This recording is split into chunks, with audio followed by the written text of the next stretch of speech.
How to create a scrolling background. We're going to start with Adobe Photoshop. This is a background I created earlier, but you can see it's a very long scroll. So I'm going to just do File, New, and let's go to Film and Video, but we're going to change some things. So as you can see, the standard size is 1920, but 1920 times 2 is 3,840. So we're going to actually double the number of pixels up here, 3,840. We're going to keep the height the same, but we're going to change the resolution to 300. Make this a very high definition, crisp resolution, and we're going to create our background. And you can see it's a very long strip. The first thing we're going to do is we're going to remove these guidelines. We can always get more guidelines, but right now I don't think we need them. And I just feel like they visually interfere with the space. Now the first thing I want to do is I'm going to create a gradient background, and the way I'm going to do that is I'm going to change the foreground and background color. So I've decided that I want a sunset. This here's the background color, and I've decided I kind of want a purplish color for that, and for the foreground color I want a bright yellow. So you just go to these little swatches here and you can change the background and foreground color. Now you're not probably going to see the gradient tool in your toolbar, so if you're looking for hidden tools, you just hit these three dots here and all the hidden tools should appear. So I found the gradient tool, and I'm going to go from the top to the bottom and create a gradient. And you can see how it starts by combining the colors. And now I get a very lovely sunset that goes from the foreground color to the background color. So I think that's good. I like that. Now I'm going to create a new layer, new, layer.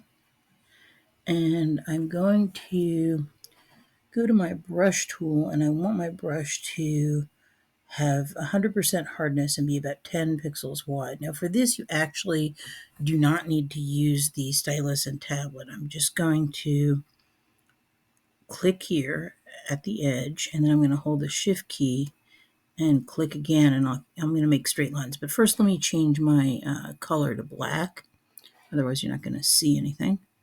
All right, so I'm going to click here, hold the shift key, click here, and I'm just going to make a very funky, silly looking cityscape.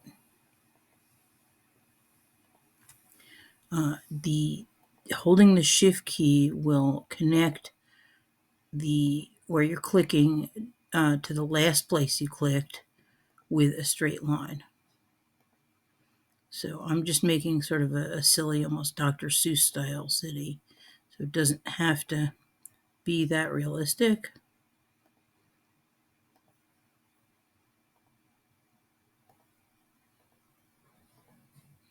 In fact, it's almost better if it's not.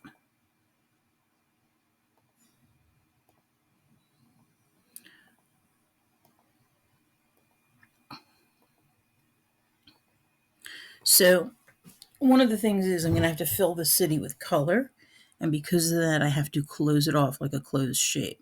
So I'm clicking from here to this corner down here, and then I'm clicking to this corner over here, and you're going to see a black line that just kind of goes along the edge. And then I'll click over to the first building I made over here, and now you can fill the city with a color. So I'm going to change the foreground color. Oh, pixeling, kind of interesting.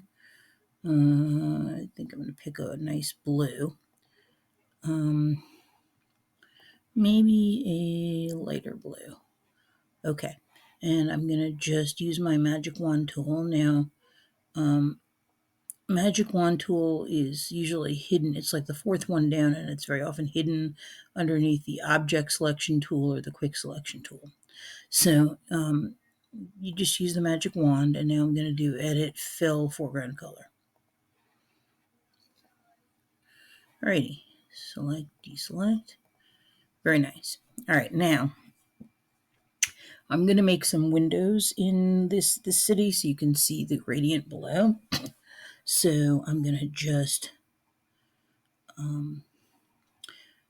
use my rectangular marquee tool, and you can either hit the delete or backspace button on your keyboard, and it will cut these very convenient holes in your city. The other thing that you can do is you can use the elliptical marquees tool, and you can create these oval shaped holes.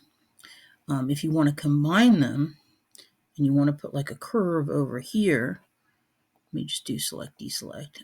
What you can do is you can make a circle sort of grow from the middle by holding the Alt key, and you can make it a perfect circle if you hold down the Shift key.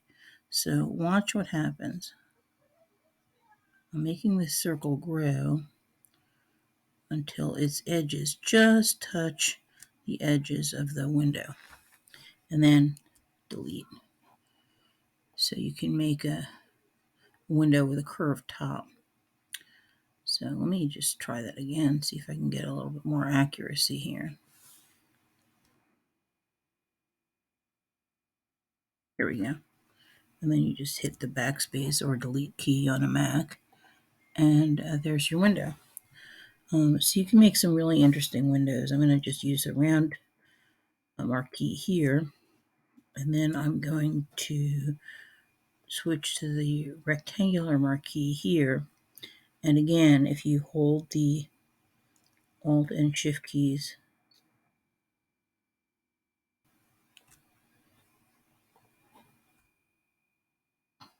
it'll grow from the middle to the edge, and then you can delete it. Okay, so now I've got quite an interesting little cityscape here. Let me go back to my oval marquee here. I'm going to make a long oval here, and then I think I'm going to attach a rectangle to it.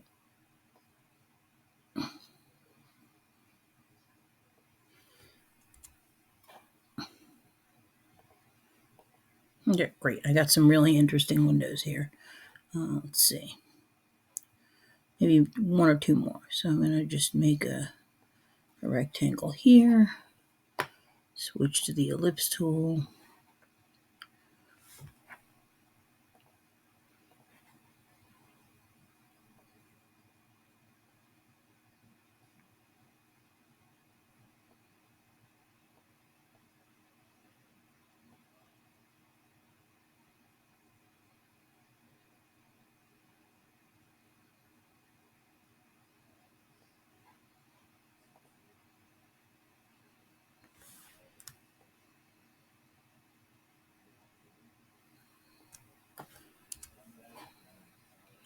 And nothing has to be very exact. It's just all supposed to be playful and silly.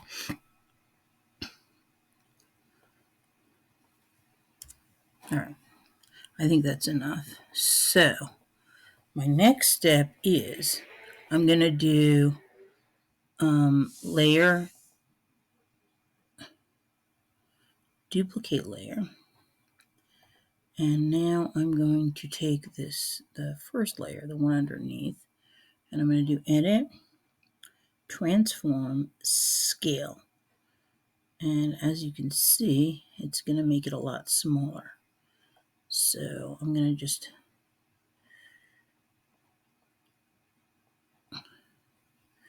hit the check mark, and I'm going to then duplicate that layer, duplicate layer, and I'm going to take that layer and I'm going to do edit, transform, flip horizontal. And I'll just use the move tool and I'll move it over here.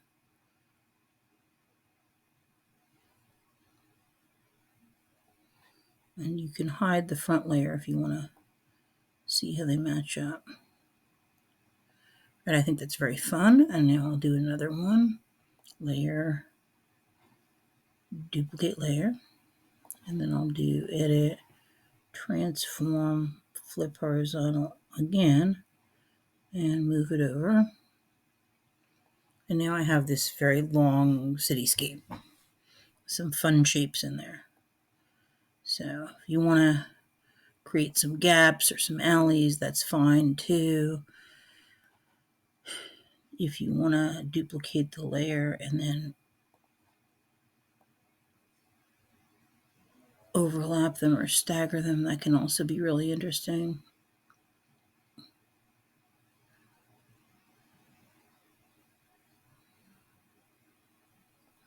Right, so now we have a lot of layers here. And now what I'm going to do is I'm going to unhide the top layer and I'm going to duplicate that layer. Duplicate layer.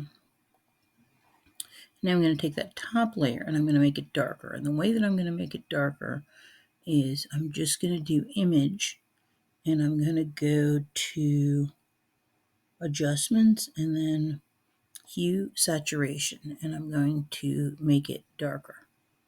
Okay, now I'm going to switch the order of the first two layers and I'm going to lock the top layer and I'm going to go to the bottom layer and I'm going to move it just a little bit, maybe a little higher and maybe a little back.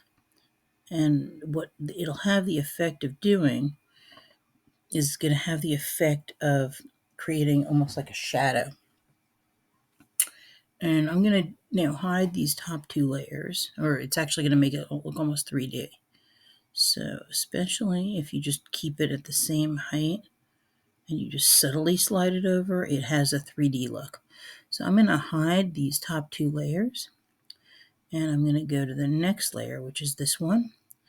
And I'm going to do, you guessed it, layer, duplicate layer. And now the duplicate being on the top, I'm going to do image adjustments. I'm going to go to hue saturation and then change the dark to darker color, changing the lightness. I'm going to then switch the order of the layers. I'm going to lock the top one. And I'm going to slide the bottom one over to give it that 3D look. And now I'm going to hide these two layers.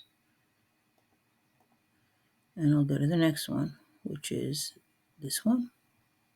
I'm going to do the same thing. So layer, duplicate layer. And now I'm going to take the duplicate and I'm going to do image adjustments, hue saturation, change it to a darker color. I'm going to change the order of the layers, lock the top one, and move the lower one. Again, slightly to the left, just slightly. Just enough to give it that 3D look. I'll hide these two and just keep repeating. So, layer, duplicate layer, image adjustments, hue saturation,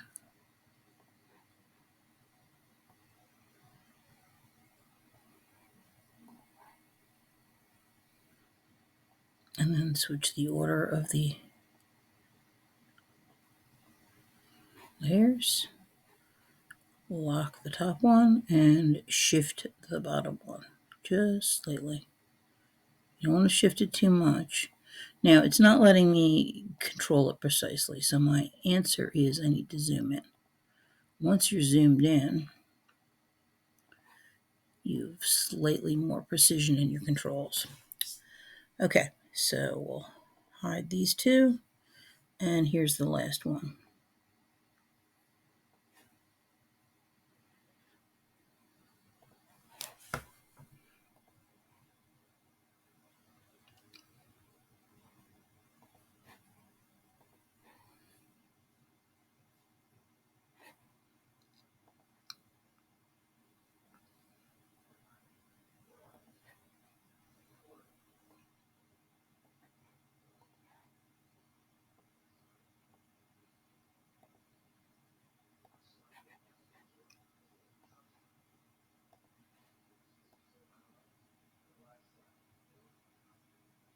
There we go.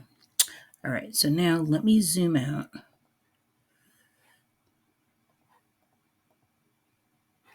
And let me unhide all the layers.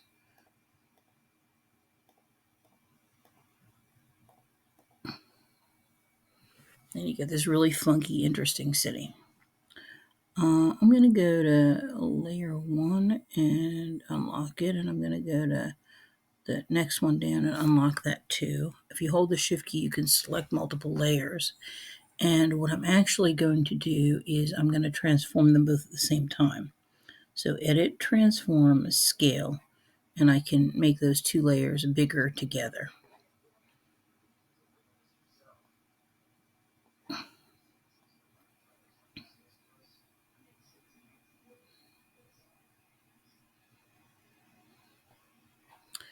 All right, very nice. Okay, so this is my scrolling background.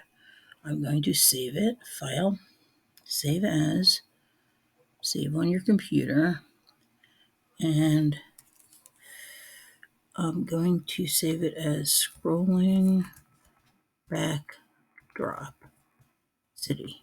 Okay, so save. And now